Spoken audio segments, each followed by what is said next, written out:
Wives, in the same way be submissive to your husbands, so that if any of them do not believe the word, they may be won over without words by the behavior of their wives, when they see the purity and reverence of your lives. Your beauty should not come from outward adornment, such as braided hair and wearing of gold jewelry and fine clothes. Instead, it should be that of your inner self, the unfading beauty of a gentle and quiet spirit, which is of great worth in God's sight. For this is the way the holy women of the past, who put their hope in God, used to make themselves beautiful. They were submissive to their own husbands, like Sarah, who obeyed Abraham and called him her master. You are her daughters if you do what is right, and do not give way to fear.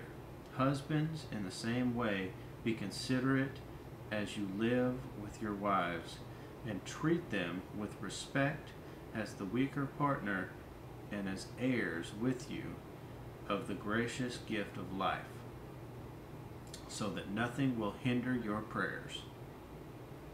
Finally, all of you live in harmony with one another. Be sympathetic, love your brothers, be compassionate and humble. Do not repay evil with evil or insult with insult, but with blessing, because to this you were called, so that you may inherit a blessing. For whoever would love life and see good days must keep his tongue from evil and his lips from deceitful speech.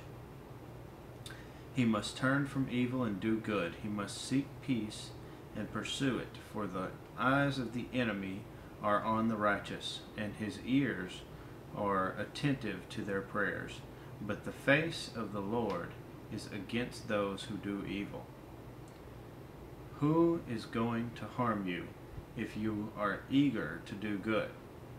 But even if you should suffer for what is right, you are blessed. Do not fear what they fear. Do not be frightened. But in your hearts set apart Christ as Lord. Also be prepared to give an answer to everyone who asks you to give the reason for the hope that you have. But do this with gentleness and respect, keeping a clear conscience, so that those who speak maliciously against your good behavior in Christ may be ashamed of their slander.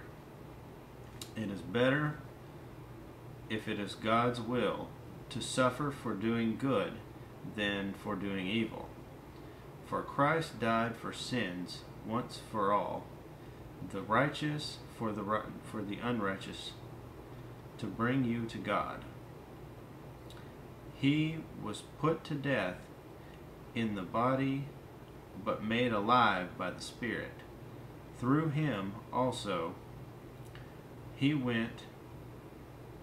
through whom also he went and preached to the spirits in prison, who disobeyed long ago, when God waited patiently in the days of Noah, while the ark was being built.